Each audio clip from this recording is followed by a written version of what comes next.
ewe mana tuyobore, mana utuyobore, no gitondo turasabye, mana utuyobore, yuko tuyobora, mana utuyobore, mana wayoboye Abisirayeli ukabajabutsi kiyaga gitukura ukabashikana ikanani, mana tuyobore, reka mwese mworirimba, mana utuyobore,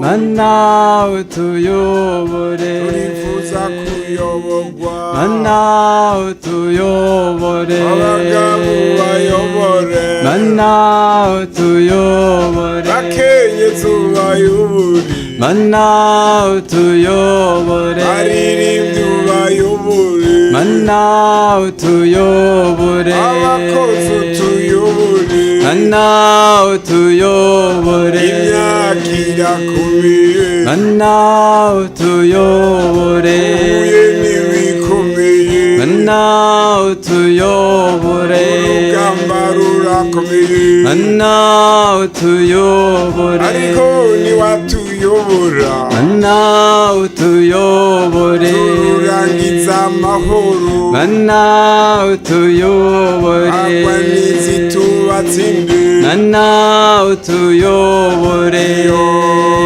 mana wewe wayoboye Abisirayeli ukabajabutsi kiyaga gitukura ukabashikana ikanani,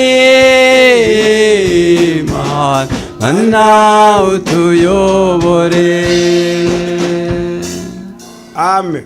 Amen. Ega ndiko ndabigina, Et je ndiko suis turiginana, nous sommes contents les uns les autres. niyo mpamvu dukwiye kuririmba. C'est la raison pour laquelle nous devons chanter. nibaza ko ikirundi mu kicibuka, Je crois que vous vous rappelez encore de Kirundi.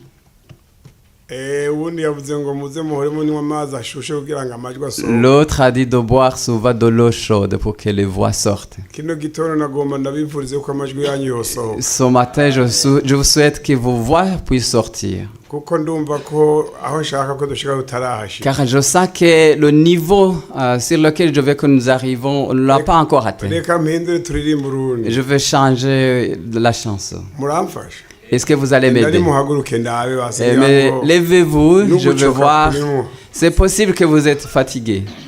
Birakubereye, birakubereye, birakubereye Yesu, uberewe n'amashimwe. Birakubereye, birakubereye, birakubereye Yesu, uberewe n'amashimwe. Birakubereye, niyo ndirimbo yanjye muri iki gitondo, n'ababene data turahuje umutima tuti birakubereye, Alléluia. uberewe n'amashimwe.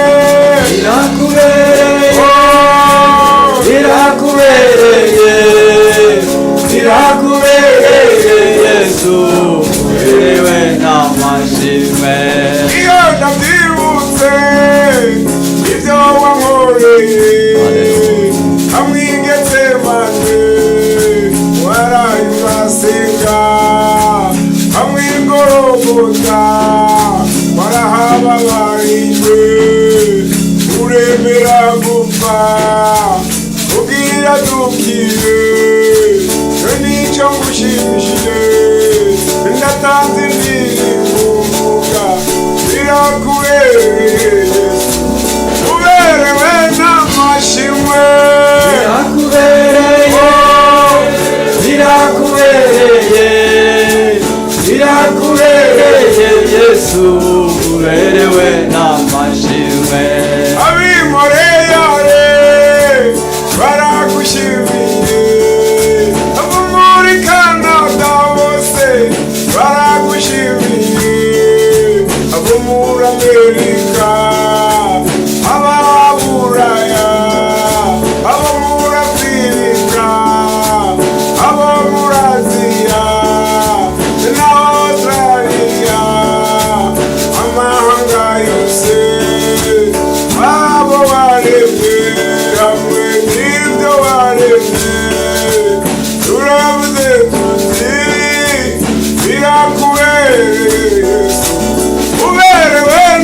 n'amashimwe Birakubereye, birakubereye birakubereye Yesu, uberewe n'amashimwe.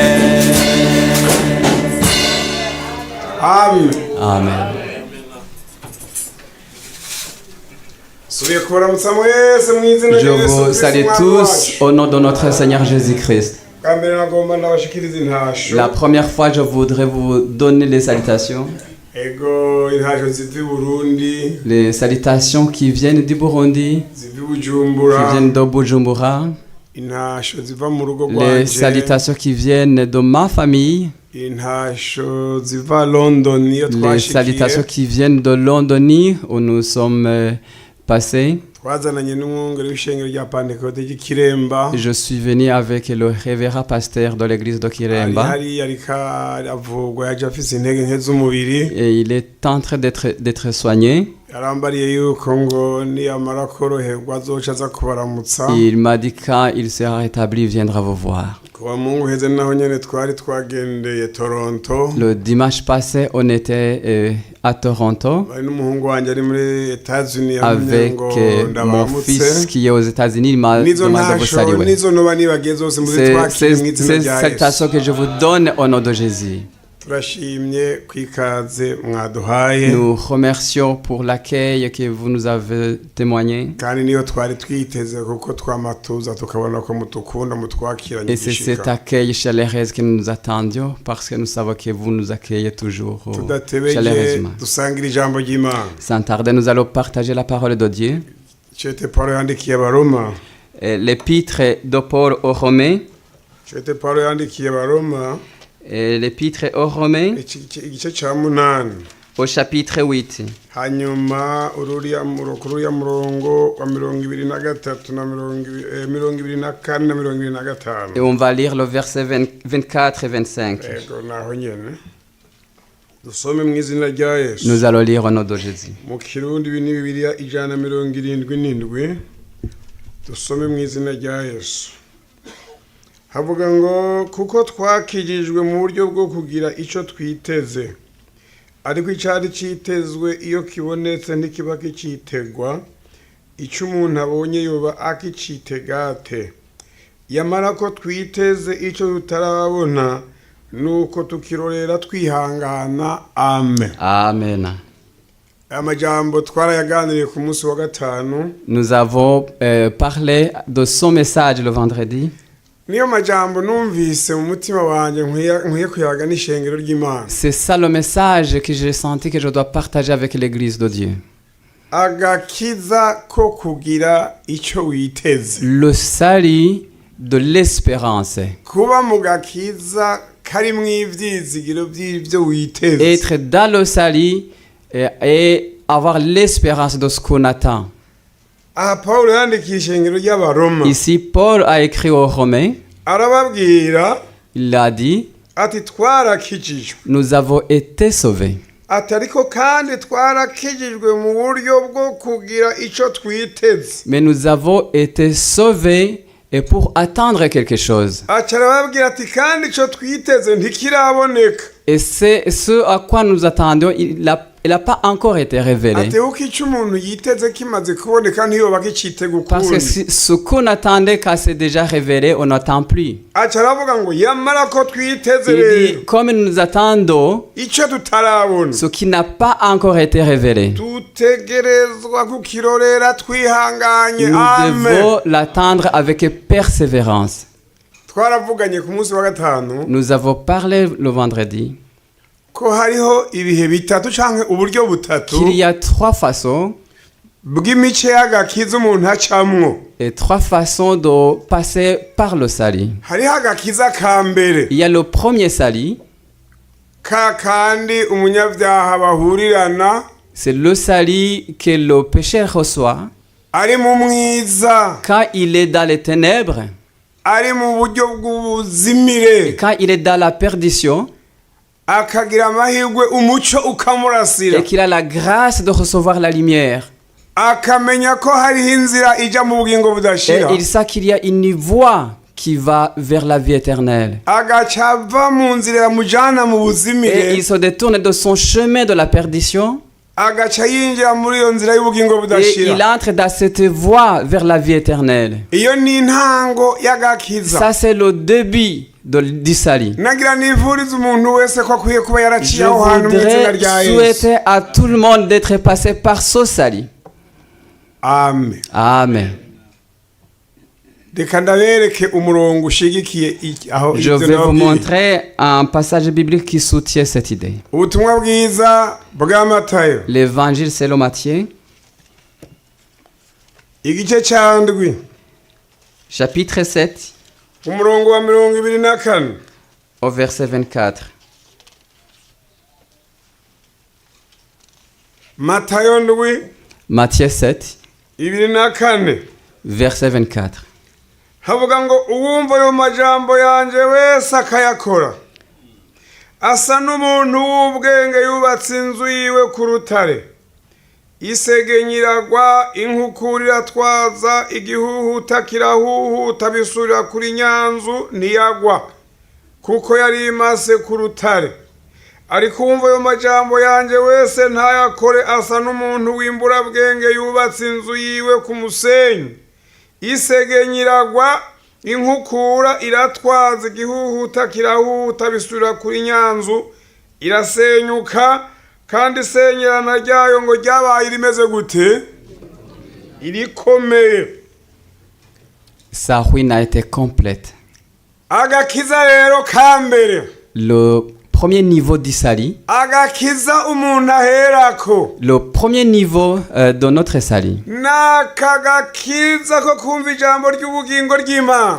c'est au moment où on reçoit la parole de Dieu, Namba bica mu nzira zo gushingirwa intahe, que ce soit par la voie de témoignage, namba bica mu nzira zo kubihumuka ko bariko barabivuga nawe ugaca que uvyumviriza. ce soit par le moyen où tu tombes sur les gens qui parlent de la parole de Dieu, Intango nziza y'agakiza rero, un beau début du salut, umuntu yumva ijambo ry'Imana la personne reçoit la parole de Dieu. akaryiyumvirako, Il médite la parole de Dieu agaca ahitamwo kugendera iryo jambo ry'Imana, et il choisit de marcher selon la parole de Dieu. agaca yihana, Et il se répand, agaca yatura il confesse ses péchés. mw'ijambo rimwe, agakora iki iryo jambo En- ry'Imana rimubariye En cose. un mot, il marche selon la parole de Dieu. Iyo ivyo bibaye, Quand cela se passe, umuco w'Imana uca umurasira, la lumière de Dieu lui éclaire. akumva arabohotse, Il se sent délivré. ababanyi bakabimenya, Les voisins le remarquent. abagenzi bakabimenya, Les amis le remarquent. abasomye igitabo Ceux c'ingenzi. qui ont lu le livre du pèlerin, Uwo muco umaze kurasira mu Kristo, quand cette lumière a éclairé le chrétien, ababanyi biwe barabimenye, ses voisins l'ont découvert. umugore n'abana barabimenya, Sa femme et ses enfants l'ont appris. kugeza naho bibagiye ngo yasaze. Jusqu'à ce qu'ils ont pensé qu'il est devenu fou. Ariko nta kindi cari Mais ce cabaye, n'était pas autre chose qui s'était passé. yari yahishuriwe ko Il avait été révélé que iyi si son monde izoturirwa n'umuriro. sera consumé par le feu. Ati atakoze ico kintu gisabwa n'Imana azoshana S'il nayo. ne fait pas ce que Dieu lui demande, il sera consumé en même temps que le monde. Igihe rero yariko arabishira mu ngiro, Quand il mettait en pratique la parole de Dieu, ab'isi bibagije ngo yasaze, les gens du monde ont pensé qu'il est devenu fou. baragiye no kumugarura no kumuhanura Ils arabananira. ont essayé de le faire détourner, mais il n'a pas accepté. Ndakwifurije kuba waraciye aho Je hantu te mw'izina souhaite rya de Yesu. passer par ce chemin-là. Mwarahaciye, Est-ce que vous avez franchi cette étape? utarahaca ahaca. Celui qui n'a pas encore franchi cette étape-là, Iyo c'est le niyo bon moment. ntango y'aka gakiza Ça, kashika kajya mw'ijuru. c'est le début de notre salut vers le ciel. Niyo fondation. C'est la fondation. Ngo uwumva ijambo ry'Imana akarikora, Celui qui écoute la parole de Dieu et qui la met en pratique. bahamagaye bati ngwino wihane Quand ukaza, on appelle de venir confesser, tu viens. bati genda wature Quand on ukabikora. dit va confesser et tu obéis. iki kireka ijambo ry'imana Kala- kirari kubujije Quand ukakireka la parole de Dieu te dit d'abandonner ceci, tu l'abandonnes. iki gikore Quand ukagikora la parole de Dieu te dit fais ceci et tu le fais. iyo niyo ntango ya mbere Ça, y'agakiza c'est la première étape du kandi salut. ndabwire uhushije fondasiyo Et je voudrais vous dire, celui qui échappe à cette étape, genda umwubatsi moi je suis ingénieur, ndazi akamaro k'ukubaka inzu akariko je sais l'importance de bien mettre kubaka les fondasiyo fondements. nziza ndazi icyo Un ari cyo beau fondement d'une maison, je sais son importance. inzu uyihushije muri fondasiyo Quand tu échoues avec la fondation d'une maison, naho woshira ku izahabu même si tu mettais de l'or après, naho wokubakisha amabuye y'agaciro même si tu kameze mettais gute de pierres précieuses, ibibonwa ce n'abantu qui est visible aux hommes. kandi fondasiyo rero ntiboneka Mais la fondation, malheureusement, elle n'est pas visible. fondasiyo y'inzu La ntiboneka fondation ne la voit pas. inyegeye mu Mais kuzimu il est caché à l'intérieur du sol. inkomezi zacu zikwiye kuba Mais ahantu que notre hataboneka force soit Alléluia. cachée, soit mise à un endroit caché. inkomezi zacu zinyegeye Que notre ibwina force soit cachée ndani à l'intérieur. igihe kimwe abantu bamwe Un jour, certains gens, hafi muri Etats-Unis ici tout près aux États-Unis, ngo abantu bamwe ngo bagendeye igisagara ca New York les gens ont visité la ville de New York. babona amagratte-ciel yo muri New York Ils ont regardé le gratte-ciel. ngo baribaza ati iki gisagara natwe Ils ont turakwiye dit- kuja kucubaka iwacu Cette ville-là, nous devons construire pareil chez nous. ngo baca baragenda kubakayo Ils sont partis chez eux. baja kubaka kugerekeranya ya ma etaje Ils ont commencé à superposer les étages comme à New York. nk'uko babonye ibyiza by'i New York baca bagomba kuja kubishira iwabo Comme ils ont vu les belles choses de New York, ils ont voulu les transférer chez eux. barubaka bagejeje hagati Quand ils étaient au milieu de la construction, babona inzu zitanguye guhengama ils ont vu leur maison en train de pencher. babona imigaga Ils ont vu les fissures. bati none ibintu bitwikiye umugambi Ils disent n'ibiki qu'est-ce qui est en train de faucher notre projet. bati ngo tuje kubaza bariya bahinga bakoze On biriya va consulter les spécialistes qui ont construit à New York. batubwire Ils impamvu vont nous révéler la raison. ibintu umugambi wacu upfiriye hagati Comment notre projet a échoué en cours de route. ngo bamaze kuza kuraba Quand ils ont été voir, barababaza ati ibi bintu icyabyishe ils leur ont dit ce qui a fait échouer sur le projet, ni uko muje kuturaba mutevye c'est parce que vous venez nous voir tardivement. mwari kuza kuturaba mutaratangura gushyiraho n'ibuye na rimwe Vous auriez dû venir nous consulter avant même de poser la première pierre. kuko ibyapfuye byapfiriye muri fondasiyo Car ce qui a échoué dans la fondation. bati none twabikosora gute Comment pouvons-nous corriger ça? bati bizobazimba cyane Ils ont répondu, ça va vous coûter cher. bisaba ko mukuraho itafari rya nyuma aho mwari mugejeje Vous devez démonter depuis la dernière pierre. mugasambura Vous devez démolir guhera ku itafari à rya partir nyuma de la première brique, gushika no ku ibuye rya mbere mwashyizeho à partir du dernier jusqu'au premier. byose Vous mugakuraho devez tout démolir. tugaca tubigisha kubaka Et fondasiyo vous allez vous apprendre comment mettre le bon fondement. nagomba ndababwire bene data Je voudrais vous dire aux frères, kandi ndanegerejwe ndabona ko mwese muri ko je murandaba suis très content parce que je vois que vous me regardez. iyo turiko turaja Là où nous allons, agasanga fondasiyo yawe itagenze neza si ta fondation n'est pas bien posée, ni uko wokwegera abahinga tu dois approcher les spécialistes, bakagufasha qu'ils t'aident ingene wogufasha kuyisubiramo pour que tu dois refaire ta ugahera construction. hariya hasi Tu dois recommencer depuis le début ugaca uduga et tu dois monter kugira ngo bize bikorohere gushika isiyoni pour que ça soit facile pour toi d'arriver à Sion. intango rero ya mbere y'agakiza La première étape du ni salut, ukubaka ku rufatiro c'est de rwiza construire sur le bon fondement. iyo rero umuntu ahejeje kubaka urufatiro Quand rwiza on a fini avec la fondation, hariho ibindi bica il y bikurikira a d'autres choses qui s'ensuivent. n'agakiza ko mu buzima bwa misi yose C'est le salut de tous les jours. agakiza ko mu mibereho y'imisi C'est le yose salut de notre vie quotidienne. byanditswe hariya mu Il baheburayo est écrit dans la lettre aux Hébreux, abaheburayo dans l'épître aux Hébreux, 12 au chapitre 12, umurongo wa 14 au verset 14.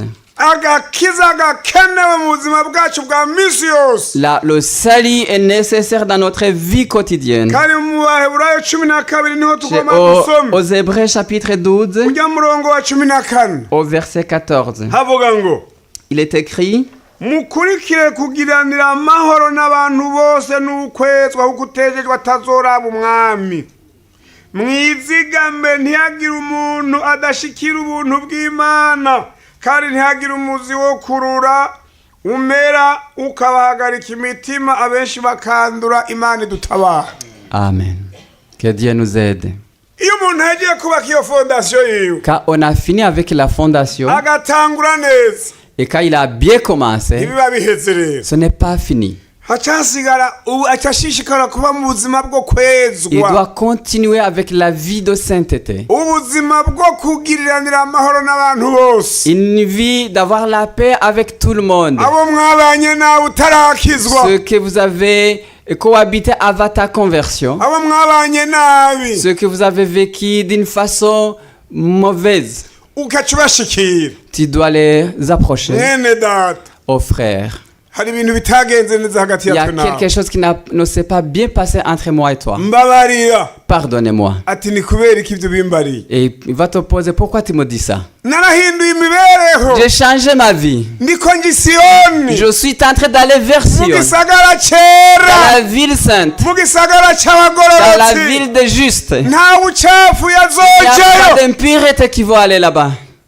Ciye nibuka Je me rappelle, mwene data umwe yari yaje gukizwa nk'uko un nyine, frère était venu se convertir d'une hanyuma telle façon. yari yarabanye nabi n'umufasha wiwe, Il avait il avait mal vécu avec son épouse. barateba baranatandukana. Ils avaient déjà séparé. hari haheze imyaka irenga 10 Ça baratandukanye. faisait plus de 10 ans qu'ils avaient divorcé. hanyuma rero amaze kuza kwihana, Quand il s'est converti, tumugira inama on l'a conseillé. tuti rero iyo umuntu yihanye Quand on est converti, ategerezwa kubana amahoro n'abantu bose. il doit vivre en paix avec tout le monde. ati mugabo naho biri uko jewe Il narahukanye, dit, même s'il est ainsi, moi je suis divorcé, tuti na madamu wawe tuza kujya kubana amahoro tu dois nawe, vivre en paix avec ton épouse. uzomushikira uti mbabarira. Tu dois l'approcher et lui demander pardon. niyakubaza ati ni kubera iki ibyo uje Si elle te kubimbarira, pose la question de savoir uti pourquoi, naragiye gukizwa, tu diras que tu as été sauvé. kandi bari barabanye nabi nayo nabukwe nawe Et nyine. il avait vécu pas bien avec sa grand-mère, belle-mère. sa belle-mère.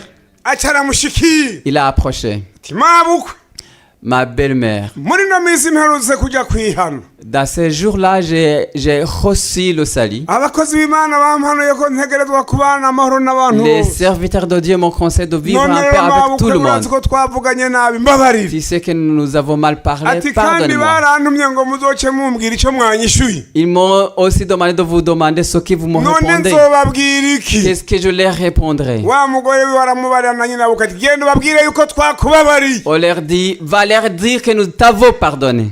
aca aragaruka aranshikira ati Il est wa bantu retourné, il m'a barambabariye. Et tous ces gens-là m'ont pardonné. ati none ubu naho nzoca nkora iki? Qu'est-ce que je vais faire dans la suite? n'ubu naho Maintenant, uzohora ubagendera, tu vas leur rendre visite. ugende ugombe nta byinshi muzovugana ko nta majambo menshi Tu n'as uraro, pas encore eu beaucoup de paroles, ugende wicare, mais tu vas t'asseoir. wicare aho hantu iwabo, Tu vas t'asseoir chez eux. uti narije kubaha mwiriwe, Tu vas dire, je t'ai venu vous dire bonjour. umwanya kanaka uheze witahire. Après un certain moment, tu vas retourner chez toi. nabyo nyine aca arabikora. Et il l'a fait. haheze nk'umwaka imyaka ibiri, Après- imyaka ibiri ntiyakwiye, Après 1 ou 2 ans, aca araza arambarira il est venu me voir. ati none ko nahariye, Quand moi j'ai pardonné, ati rega nta gisigaye, qu'est-ce qui reste? uraza uzomperekeze tujye gucyura, Viens m'accompagner, on va... tujye kumugarura nta kindi je vais gisigaye. demander à mon épouse de revenir. aca aragaruka, Et son épouse est revenue. yakwirikije umwana amaze imyaka 14. Il a eu un enfant qui suivait un autre enfant de 14 ans. mugiriranira amahoro n'abantu Et il bangahe? a la paix avec combien de gens? mbarizo mw'icyo ati wabyumviye? Pose la question à ton voisin, est-ce que tu l'as entendu? bangahe? Combien de gens? bangahe? Combien de gens? bose Tout le monde. n'ukwezwa, et la sainteté. kuko utegejwe atazogira gute. Car celui qui n'est pas saint ne ubwo verra nibwo point. buzima bukwiye C'est kubaho. ça la vie qui doit exister. ariko rero inkomezi zo kubishobora Mais la force, ngira ndazibereka aho ziba. d'où vient la force de faire inkomezi ça? zo kubishobora rero La force de faire tout cela ziva rero kuri rya jambo twahereyeko, vient au message par lequel nous avons commencé. kuba mu gakiza ko kugira icyo tugize gute, C'est être dans le salut, twiteze. être dans l'espérance, dans l'attente de notre salut. none ko uzi neza ko mu ijuru hazoshika yabejejwe nawe Tu sais ukabishaka. qu'au ciel, seuls ceux qui sont saints seront arrivés. Nagira ndabwire muri no minsi maze iminsi nibaza Je me pose la question dans ces jours, ni kubera ko abantu bahevye gukunda ijuru. pourquoi les gens n'aiment plus le ciel? Barizo mwinshi twe ntavyo babona. Pose la question à ton voisin. Est-ce que toi, tu ne l'as pas encore remarqué? ni ikibazo maranye igihe C'est une nibaza question qui me perturbe depuis un moment. kubera ko abantu batagikunda ijuru. Pourquoi les gens n'aiment plus le ciel? imibereho yabo iragaragaza neza ko atagukunda ijuru kuhari. Leur vie de tous les jours montre qu'ils n'aiment plus le ciel. iyo rero uri muri kano gakiza ko kugira icyo Quand urorereye, tu es dans ce salut, dans cette attente, kubaka urufatiro rwiza birashoboka, mettre la bonne fondation, c'est possible. kubana amahoro n'abandi birashoboka, Vivre en paix avec le reste, avec tout le monde, c'est possible. n'abakwanka Même ceux qui te haïssent, ukabasengera nk'uko Tu dois twabyumvise, prier pour eux, comme nous l'avons entendu. ukabakunda, Tu dois les aimer. abakwimbira ikinogo Ceux timana qui bagire creusent la neza. fosse pour toi, tu pries pour eux. kubera iki? Pourquoi? iyo tuja Là où nous allons, habaye abagororotsi, seulement les justes seront abantu là-bas. bahagaze neza Ceux mu qui se sont rugendo. bien comportés dans ce voyage. nta mayeri umuntu azokora ngo ashike. Il n'y a pas d'autre ruse qu'on pourrait faire pour arriver là-bas. muri ino si mbona abantu bagerageza kugira amayeri Il y kugira en bemerwe a n'abandi, qui essaient d'être risés afin d'être acceptés par les kugira ngo autres. abandi Pour que babemere les gens les acceptent. babashime, Qu'on leur accorde ariko vie. hariya Mais là-bas, nta mayeri. pas de ruse.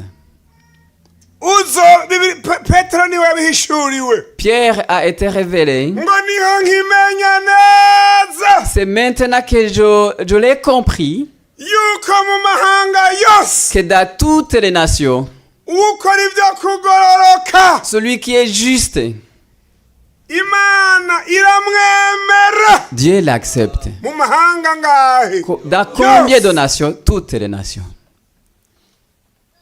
hariho umwijima muri no myaka Il y a tugezemo des ténèbres dans les moments dans lesquels nous vivons. wahumye amaso y'ingenzi C'est une obscurité qui a fermé les yeux des pèlerins. ubereka cyane cyane ko bokwitwararika ibishira byo ngaha. Et on leur révèle qu'ils doivent s'attacher aux choses passagères de ce monde.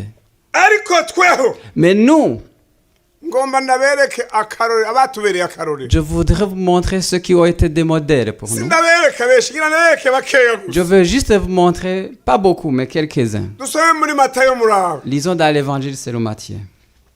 Matayo igice cya 27. Matthieu chapitre 27.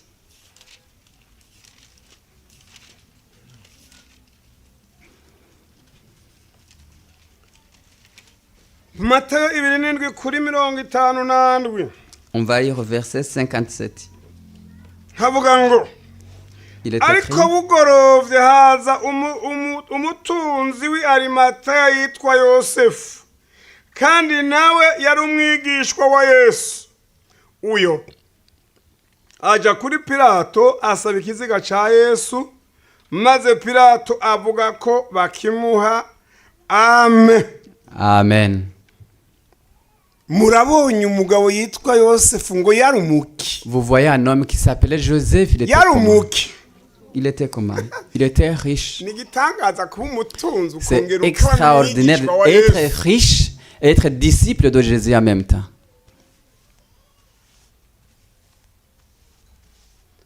Kuba muri aka gakiza ko kugira icyo turorere. Être dans cette attente, Uyu Yosefu ce Joseph naho yari umutunzi Même s'il était riche, yaravuze ati ubutunzi buruta ubundi butunzi il a dit la richesse qui surpasse toute autre richesse, ni ukugendana na yesu c'est marcher avec Jésus. ni ukwizera yesu C'est croire en Jésus. ni ugukunda yesu C'est aimer Jésus. ngaha twumvise ngo yari umutunzi Ici, nous avons appris qu'il était riche.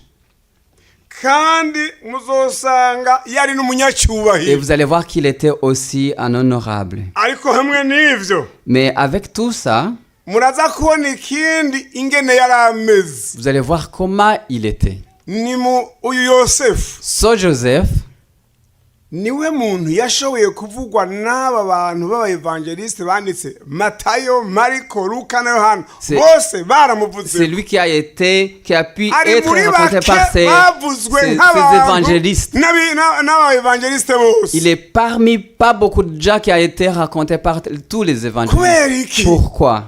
il a marqué l'histoire yarakoze ikintu C'est parce kidasanzwe qu'il a marqué l'histoire. muraza kumubona muri mariko reka Vous allez le ndabereke voir muri dans Mariko. Marc. Je vais vous montrer dans Marc. mariko nawe 15 murabe ngene yari ameze uyu Marc, yosefu chapitre 15, vous allez voir comment était Joseph. ku murongo wa 42 Au verset 42.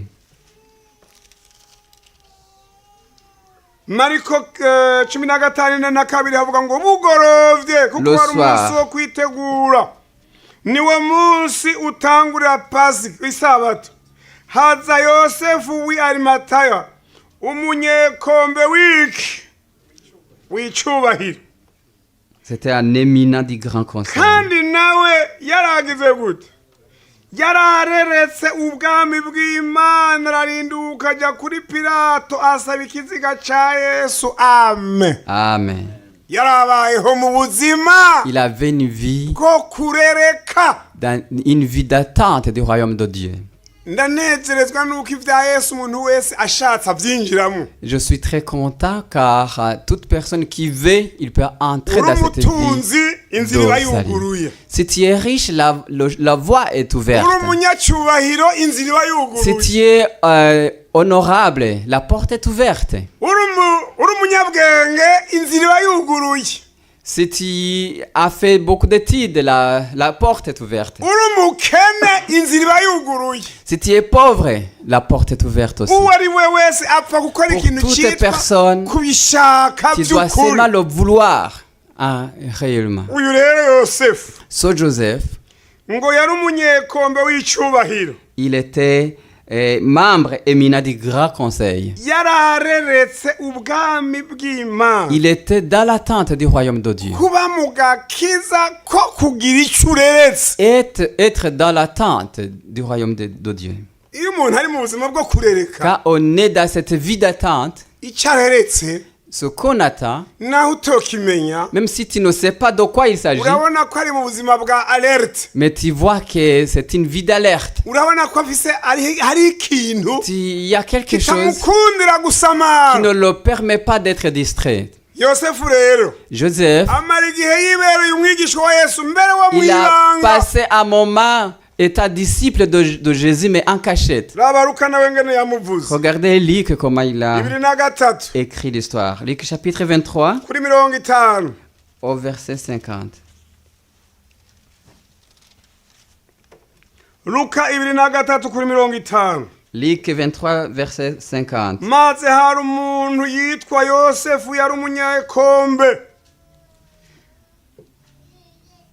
kandi yari umunyangeso zimeze gute abahabonye yari umunyangeso zimeze gute agize gute kandi Il agororotse était droit. 51 51. uwo ntiyari yafatanije inama n'abandi n'ibyo bakoze yari umunyarimataya igisagara cy'abayuda yaragize gute yarareretse ubwami bw'Imana Il attendait le royaume de Dieu. ndakwivurije Je te souhaite aujourd'hui ko wosigaranira ibanga de rester avec ce kubaho secret et vivre ureretse dans l'attente ubwami bw'Imana du royaume de Dieu. ureretse ugaruka kwa Yesu, Attendre le retour de Jésus. hari ico bica bihindura muri wewe. Ça change quelque chose dans ta vie. uca umunyangeso zimeze Tu deviens gute quelqu'un nziza, de bonne conduite. uca ubaho ugororotse, Tu vis dans la droiture. kugeza n'aho abandi bokuvugana mu mpisho. Jusqu'à ce que même quand les autres Ujya mugabo,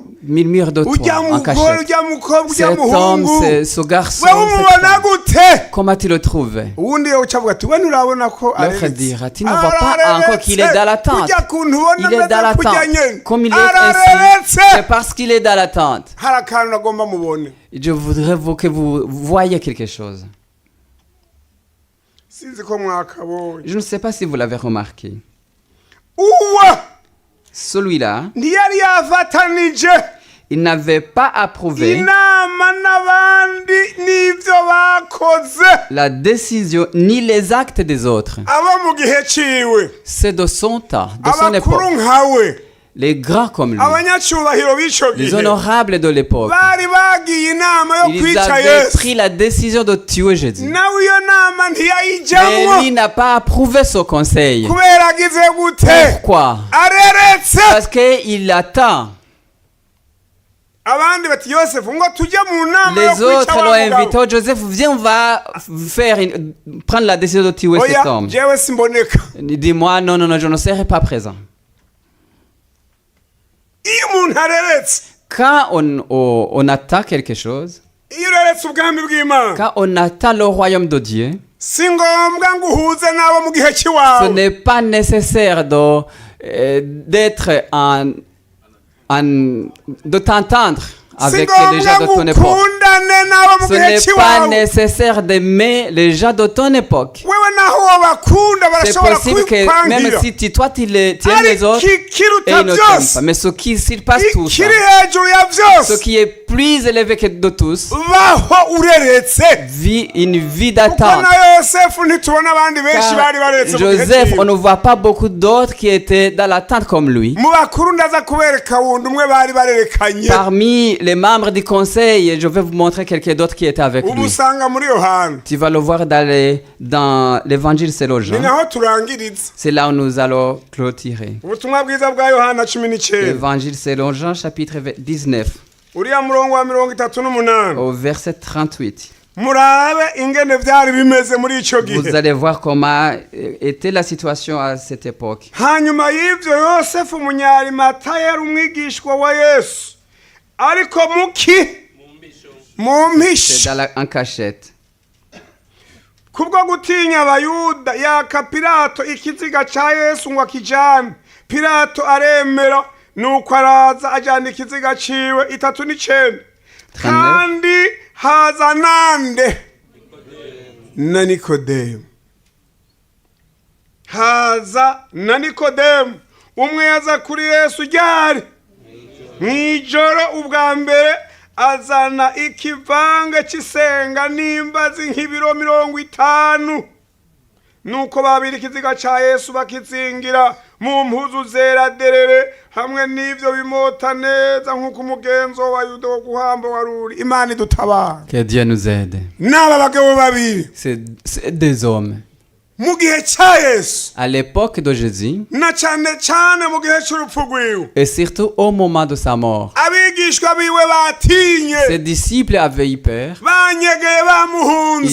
Ils étaient allés se cacher. Petero yamwihakanye, Pierre l'avait renié. Yesu aca aserukako n'abigishwa babiri Il bamugumyeko y a deux n'ibanga disciples qui étaient avec lui en cachette. ngo bari bareretse Ils attendaient ubwami bw'Imana. le royaume de Dieu. Dukwiye kuba mu gakiza ko Nous kurereka. devons être dans l'attente. Iyo ubaye muri ako gakiza ko kurereka, Quand tu es dans cette attente, ikiguhimbara si uko abandi ce bakakubona qui ko te gusa. plaît, ce n'est pas seulement que les autres le voient, ni mais ukuba mu migenderanire surtout, myiza tu n'ijuru. dois être en communion avec le ciel. Yosefu ngo yari umwigishwa wa Yesu. Joseph était disciple de Jésus. Nikodemu yari umwigishwa wa Yesu. Nicodème aussi était disciple de yosefu Jésus. yari umwigishwa wa yesu wo mu mpisho Joseph était disciple de Jésus nikodemu dans yabaye la umwigishwa wa cachette. yesu wo mu ijoro Nicodème était disciple de Jésus dans la nuit. bati twarabonye uburiwe Nous avons vu qui tu es.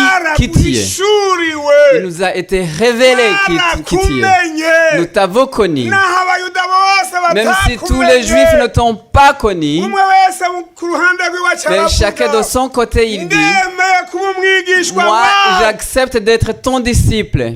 igihe tugezemo rero L'époque dans laquelle nous vivons, ababaye abigishwa ba yesu ceux qui ont mwibanga été disciples de Jésus en cachette, bagiye kumenyekana ils vont se révéler. kuko ababonetse ko bari muri byo bakaba Parce babitaye qui se sont manifestés comme disciples l'ont déjà bazobita abandonné. bagende Ils vont abandonner. ariko bamwe abo yesu Mais yinjiyemo ceux que Jésus est sawa entré réellement bakamumira et neza qu'ils l'ont bien reçu, kino gihe le tugezemwo moment dans lequel nous vivons, bagira ils abaseruke vont se manifester. bagira abakorera Ils imana vont œuvrer pour Dieu. bagira abashingira intahe Ils vont yesu témoigner de Jésus. bagomba Ils vont le bamumenyekanishe faire connaître mu gihe kigoye dans les nk'iki moments nyene difficiles comme mu celui-ci, gihe kimeze uku dans les nyene moments difficiles comme celui-ci, kimeze uku nyene comme celui-ci, hamwe muri matayo comme nous twasoma l'avons lu dans Matthieu. twumvise ngo isuri Nous avons entendu que les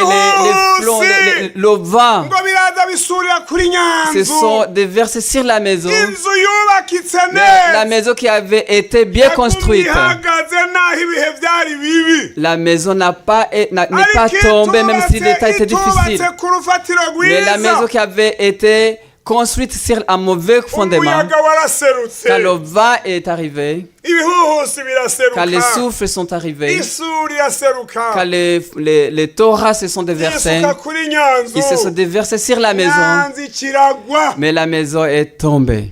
ndagira ndakugira inama mwene Je data voudrais te conseiller, mon frère, uyu munsi aujourd'hui, raba agakiza kawe regarde ton salut.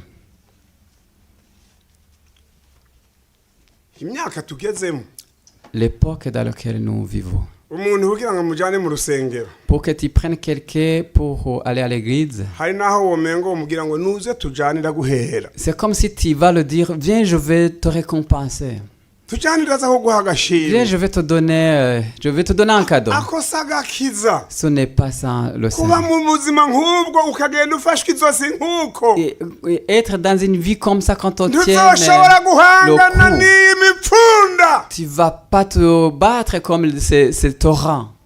ibinyiganyiza bizoza Ce kandi qui byaramaze veut kuza te faire bouger, ça va venir. ikizogaragaza neza Ce yuko qui uhagaze va- neza Et ce qui va manifester que tu te tiens correctement nuko dans le salut. bizohuhuta bikagusiga amahoro C'est que tout ce qui va s'abattre sur toi, ça va partir et te laisser en paix. nagomba rero nkubwira inama Je voudrais te conseiller, kuri uyu munsi imana iduhaye pour ce jour que Dieu nous donne, w'iyi tariki ya mbere c'était première y'ukwezi kwa cumi du mois d'octobre. suzuma ngene wubatse fondasiyo yawe y'agakiza Vérifie comment tu as mis ta fondation du salut.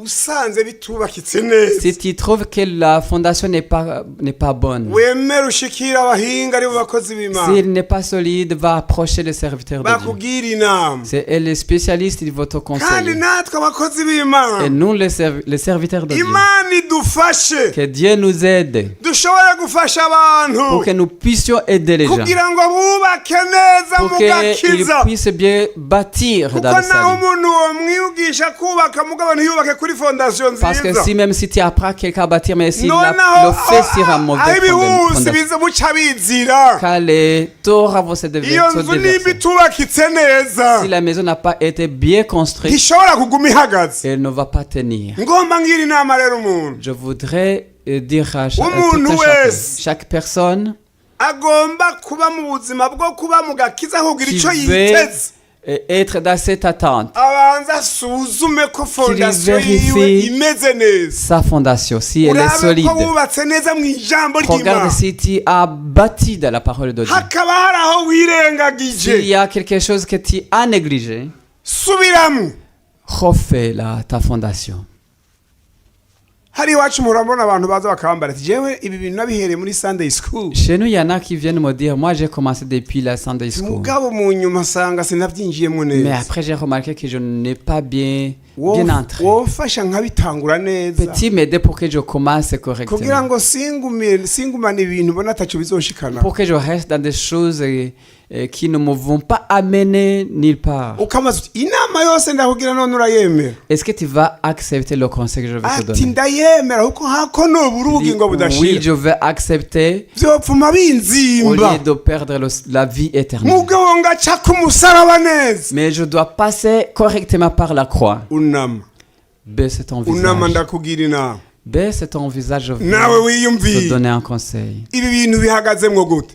Comment tu te tiens dans son salut? Urumva ko uhagazemwo nk'uwiteze inzamba. Est-ce que tu te tiens correctement comme celui qui Urumva attend ko la wubatse trompette? neza rwa rufatiro rwa mbere. Tu sens que tu as bien posé la fondation. Urumva ko maze kubaka urufatiro rwa mbere ubuzima bwo kwezwa bwashishikaye neza. Après la première fondation, est-ce que la vie de sainteté a Urumva bien ko suivi? ubaye mu gakiza ko kugira icyo witeze. Est-ce que tu es dans le salut d'avoir une Mbeko mbona attente? umwijima ushishikara kugwira Il y a mw'isi. de l'obscurité qui s'intensifie Mbeko dans mbona le monde. imipfunda ishishikara Il y kuba a des myinshi Torahs qui mw'isi. s'intensifient dans le Mugabo monde. icyo no kumenyesha imipfundi Je baho. voudrais te dire, il y a des Nyamugigima il y a zibaho. des tremblements. Ibihuhuta bibaho. Il y en a qui souffrent. Ntibizobuza Yesu Ça ne kugaruka. va pas None empêcher Jésus de azogusanga revenir.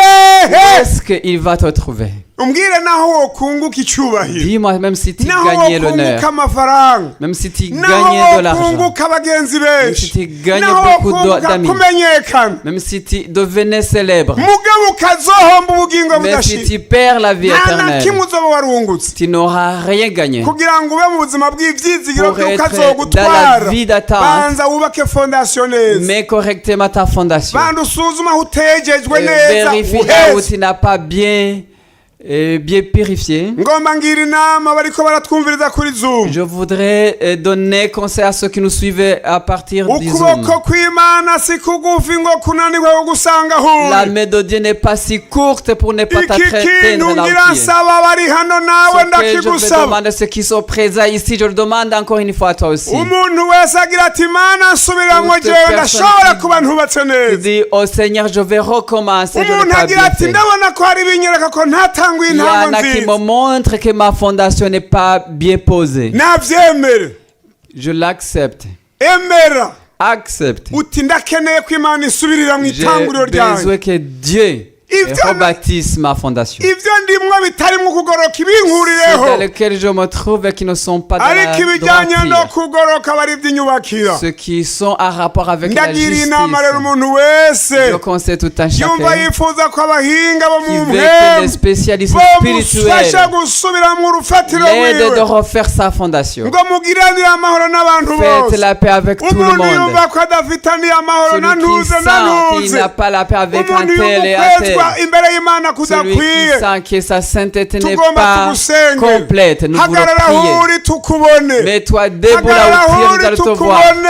Mets-toi debout Namwebwe là où tu es. tutabona abo kuri Mais Zoom. vous aussi qu'on Banza ne voit pas muhagararaho sur muri Zoom. Imana Mettez-vous ibabone. debout là où vous êtes, Dieu vous verra. Hagararaho muri Mettez-vous bababone debout là où ijuru vous êtes, ribabone. le ciel vous verra. Nawe nagira ndakubwira Et inama. toi aussi, je devrais te Umuntu conseiller. yumva ko atari mu gihagararo Celui qui cyiza. sent qu'il n'est pas Umuntu yumva ko fondasiyo yiwe détenu, atari que nziza. sa fondation n'est pas Hagarara bonne. huri Yesu akubone. Mets-toi debout là où tu es, Jésus te verra. Kamera y'ijuru iri La ngaha. caméra du ciel Kamera est ici. y'ijuru iri La ngaha. caméra du ciel Kamera est ici. y'ijuru iri La ngaha. caméra du ciel est Kamera ici. y'ijuru iri La ngaha. caméra du ciel est ici. Abamarayika bariko Les barandika. anges sont en train de baravuze ngo crier. henaka yabyemeye. Les anges disent il y a quelqu'un qui l'a accepté. L'autre l'a refusé. L'autre l'a accepté. yemwe abemeye kuronga ceux qui ont urufatiro accepté de faire la fondation, qui ne sera jamais ébranlé, rutazahura n'umuyaga qui va n'ibihuhusi. tenir sous le hagarara vent. uri Yesu akubone. Mets-toi debout là où tu es, Jésus iminsi te verra. uhungabanye urayizi ko atari Les jours où tu as mayike. été perturbé, tu le connais. iminsi Les wagenze nabi jours Yesu où tu arayizi. t'es mal comporté, tu le uhagarara connais. uri Yesu Mets-toi akubone. debout là où tu es, Jésus te nagomba verra. ndabasaba iyindi Je ntambuko. voudrais te demander de nimwegere prendre ngaho notre imbere pas. mufukame. Approchez jusqu'ici devant n'abariya et bari mettez-vous kuri à Zoom genoux. muce Et ceux mufukama. qui nous suivent, umuntu se wese mettre ubutumwa à buza uzomusanga Toute personne là aho où tugira l'évangile le dusenge nawe trouvera. urazoca ufukama Quand nous allons prier, mets-toi à ubutumwa genoux. buzogusanga Que muri son aziya cœur le trouve aho en Asie. buzogusanga muri Que australia ça se trouve en Australie. muri afurika Que ça muri buraya se trouve en Afrique ou en ukumva Europe. urufatiro rwawe ntirumeze Ta neza fondation, tu sens que elle n'est pas ukumva correcte. Elle n'est ntiwejejwe pas bien posée. urazoca ufukama Mets-toi à genoux. aho nyene uzoba ufukamye Là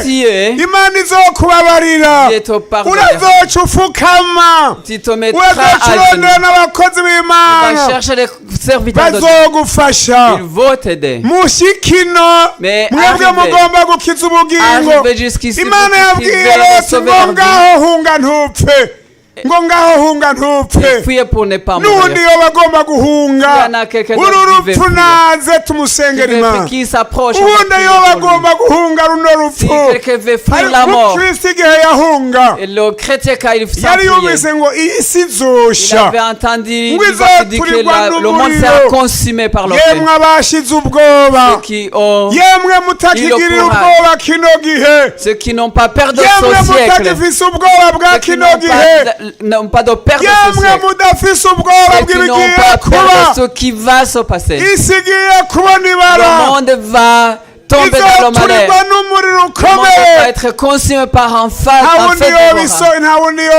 yo guhungisha Il n'y atari en a yesu pas d'autre qui peut hungira muri yesu te sauver, ce n'est que kugira ngo Jésus.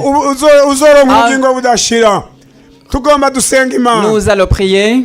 tugomba dusenga imana Nous allons prier. tugomba dusaba umwungere Nous allons hano demander ici le révérend pasteur. asenga imana Il va prier. asengere bano baje Il kwa va prier yesu pour ceux qui se sont approchés de Jésus. imana ibwira loti ngo ngaho Jésus a hunga dit, l'autre, ntupfe l'autre, abemeye guhunga uburake bugiye il a kuzoza fui la colère à reka venir. umwungere abasengere Laissons le révérend pasteur prier pour vous.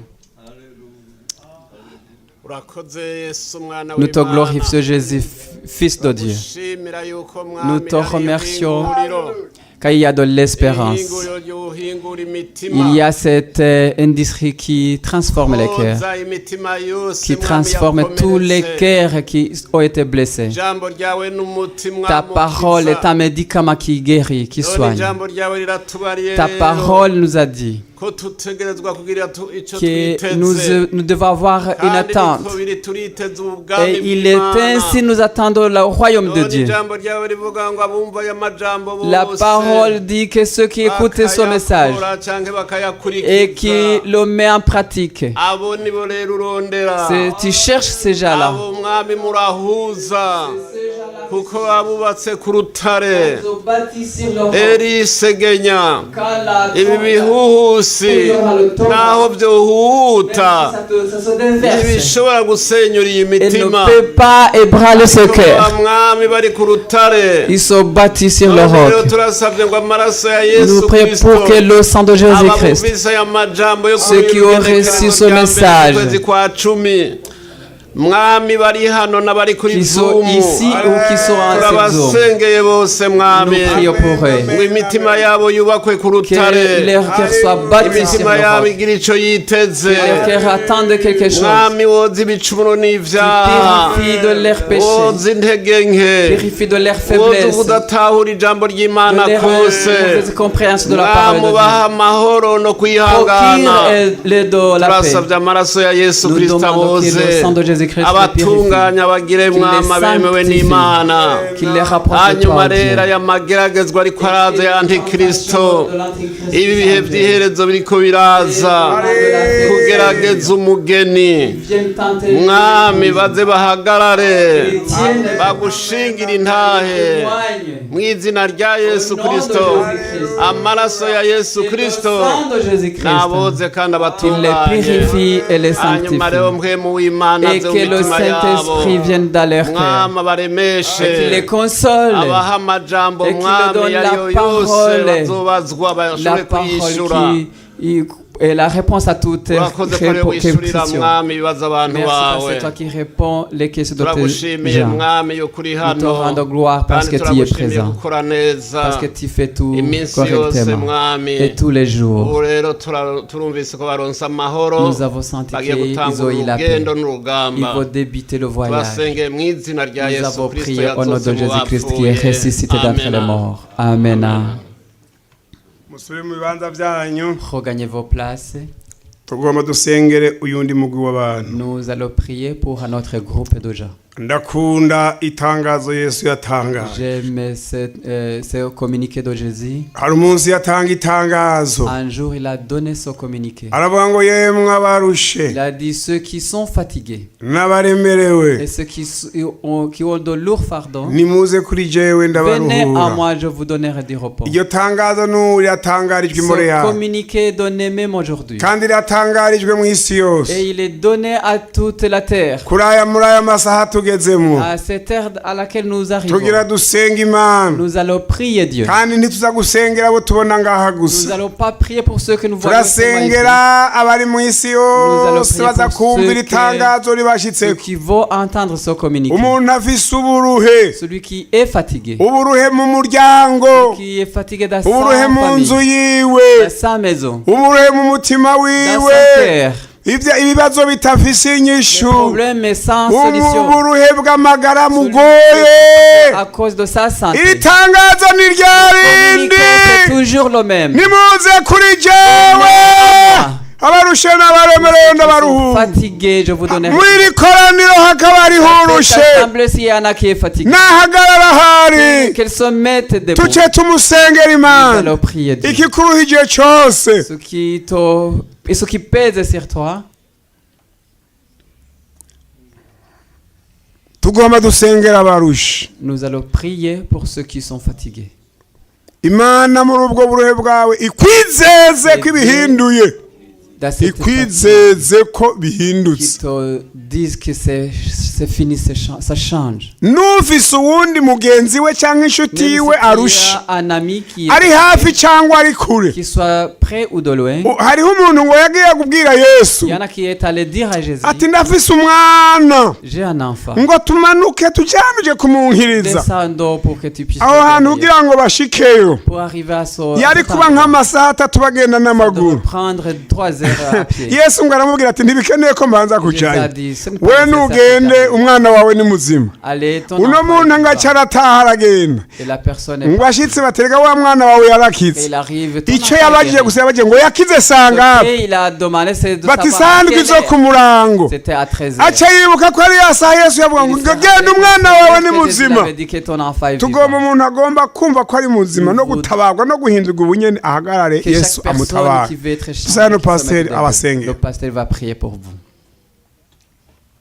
turagukengurukiye mana data wa twese uri mu ijuru. Nous te remercions, Père Céleste. turashimye ku ijambo Nous ryawe te remercions rizima, pour ta parole vivante. ijambo ribohora Ta imitima parole iboshwe, qui délivre les cœurs fatigués. ijambo rikura umuntu iyo yarari Une parole kure qui tire quelqu'un de loin rikamwigiza hafi et l'approche y'Imana, tout près de Dieu. umuntu akabaho yumva mu Et que la mutima personne areretse est ubwami dans bw'Imana. l'attente du royaume de Dieu. Ibyo turabigushimiye Merci pour Mana, cela, oh Dieu. turaguhaye Nous icubahiro. te rendons gloire. waruzi ibikwira Tu ishengero savais ry'imoreyare, ce qui était nécessaire ibyo pour rero l'Église. turaguhaye ishimwe Nous Mana. te louons pour ça. none rero ko watanze Comme tu as itangazo donné ce kandi communiqué. ijambo ryawe rikaba ari ukuri, Et ta parole est vérité. kandi ukuri kukaba ariko guha abantu Et la vérité kwidegembya. rend les gens turi hano libres. turagoroye Nous ibiganza sommes ici, nous tendons nos bras. kuko ibyo turiko Parce turakora que ce que nous faisons, nuko mwami turi intumwa mu gishingo C'est que cawe, nous sommes des apôtres, kandi c'est notre wavuze place. ngo nimugende dit, muhindure partez. abantu kuba bigishwa, Changez les gens dans abizera un mubabatirize, Sois baptisés. mukize abagwaye, Guérissez les malades. musende ibisigo. Chassez les démons. Haleluya, Alléluia. mubihere ubuntu mubitangire le ubuntu. recevez gratuitement. turatangaje intsinzi muri uyu mwanya Mana. Témoignons la abantu victoire. bawe nibakire, Que les gens uvise guérissent. umubabaro nuhere, uvize agahinda C'est celui n'ikapeho qui est angoissé. uvise ibimugoye mwami ce qui nayakire gutabagwa nubwo ari jo wiwe kure muri iyi saha nace yakira gukira kuguye mw'ijuru abari kuri zume mana nibatabagwe abantu bari kure n'abanyene nibatabagwe kuko iri zina rya Yesu ari izina rikomeye n'izina ritururuza ibisigo n'izina ritururuza shetani kandi mwami wamutetereje ahagaragara nico gituma duhagaze muri ubwo bushobozi n'izina rya Yesu abantu bose batabagwe abafise ababo baboshe nibabohoke mw'izina rya Yesu abafise imiryango itarakira agakiza nikakire mw'izina rya Yesu kugira ngo abantu bose babe bazima abagwanje ababo bamaze mwami guta ivyizigiro nabo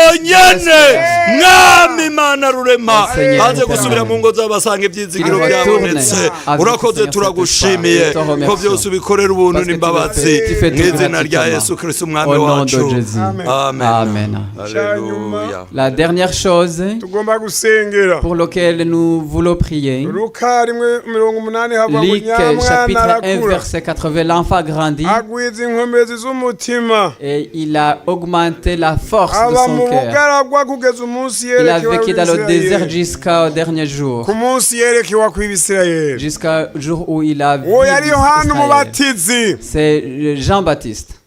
ngo yararonse inkomezi Il z'umutima a eu la force du cœur. inkomezi z'umutima nizo zatumye La force Ana du cœur asanganira en fait Yesu Anne a abandi accueilli Jésus. barasinziriye Car les autres s'endorment. inkomezi z'umutima La force du cœur. nizo zatumye Simeyoni Cette force qui a yerekwa Yesu a vu Jésus. abandi bo mu gihe ciwe Alors barasinzira que ataco les gens de babiziko son époque n'y pensaient inkomezi z'umutima La force du nizo cœur zatumye Yosefu a fait que Joseph ahagarara neza abandi bose a byaranze tenu alors que tout le reste inkomezi c'était z'umutima sur la force nizo du cœur zagira inama Nikodemu a donné conseil ngo à genda Nicodème. urabe urya mugabo ntasanzwe Va voir cet ngo homme, kandi il est icyo akubwira extraordinaire. gikore Et fais tout ce qu'il te dit.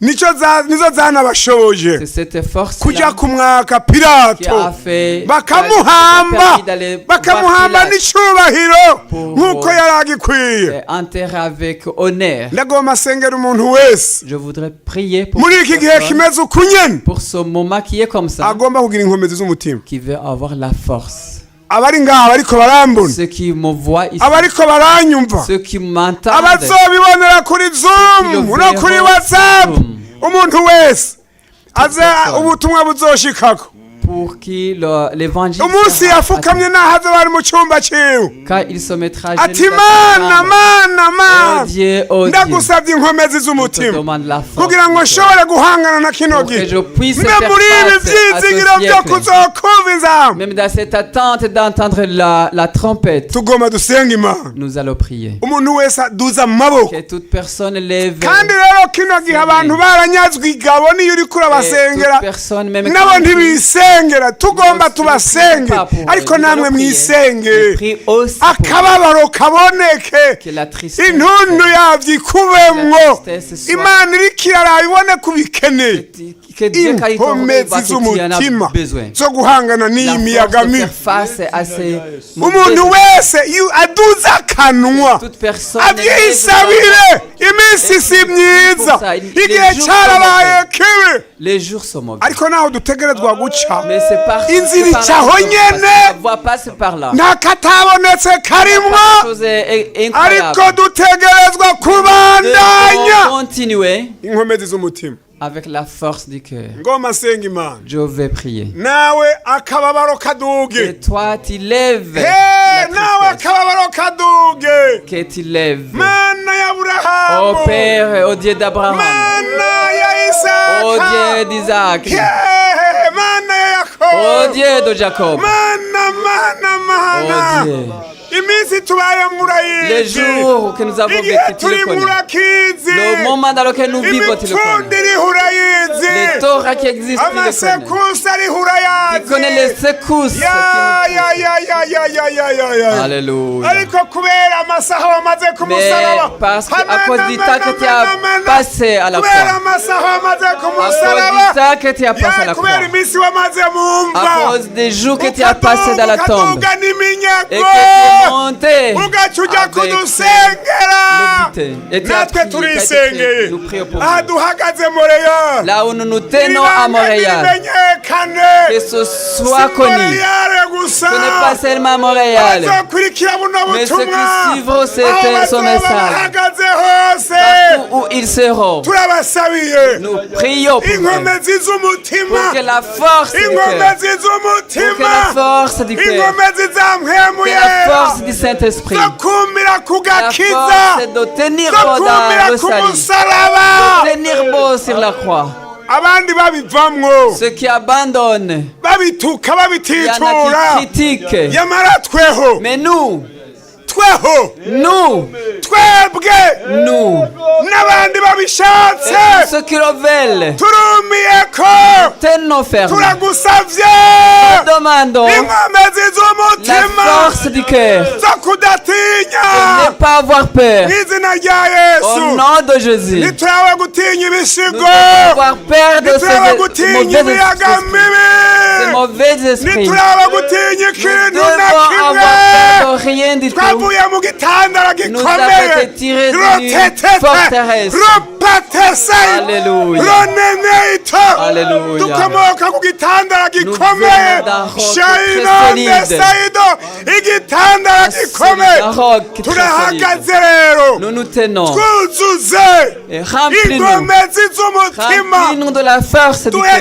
determination, Nous voulons avoir la détermination. duhe kurereka, Nous l'attendons. duhe kurereka, Nous veiller. ubwami bw'Imana, Le royaume de Dieu. abanyantege nke Les faibles bahindura soient abanyenkomezi, transformés en force. abagoyagoya Que ceux qui bahagarike vacillent, neza, que tu les tiennes abari correctement. barihenze Qui s'étaient trompés, basubiremwo, que tu ubacucume, regardes à nouveau. ubasubiremwo, Tu les regardes à nouveau. ubahindure, Tu les changes. amaso ahinduke. Les yeux changent. Wigeze kubwira abigishwa Tu bawe as dit à tes disciples ngo amaso yanyu arahiriwe, que vos yeux ngo kabona, sont heureux, parce amatwi qu'ils yanyu voient. ukayumva, Vos oreilles entendent. duha amaso abona, Donnez-nous duha les yeux amatwi qui voient. yumva, Donnez-nous les duha oreilles qui inkomezi entendent. z'umutima, Donnez-nous la force du abari cœur. abanyantege Ceux qui nke, étaient faibles, abahora bagayitse, Ceux qui étaient- bamengo ntacyo bamaze, qui étaient bamengo non ntacyo pas bashoboye, qui n'étaient pas ubuzi capables bw'inkomezi z'umutima, Rappelez- ubuhe remplissez-les kwiyubura de mu force du nkomezi cœur. nshazi de nshasha, transformer dans la force. urakoze mana, Merci, uragahezagirwa, Que tu ibi sois bintu umuntu glorifié. wese abisabye abihahamiye, Que chaque personne qui demande abishasha ceci, yabiririra, qui a besoin de ubimuhe, que tu ubimukorere, que tu le kugeza fasses isi yose igera, jusqu'à- umuntu wese ubimuhe, et que tu donnes à turabyizeye chacun de nous. kubikoze, Nous croyons que tu l'as kuko fait. tubisabye Parce que nous l'avons mu demandé. izina rya Yesu Au nom Kristo de umwagazi Jésus-Christ, w'intama w'Imana, l'agneau de Dieu. namwe mwese Et muvuga vous muti tous amen, dites Amen. muti amen, Amen. muvuge muti Dites amen, Amen. amen, Amen. muvyakire mu izina rya Yesu, Recevez-le au nom de umwami Jésus. Yesu abahezagire. Que le Seigneur Jésus vous bénisse.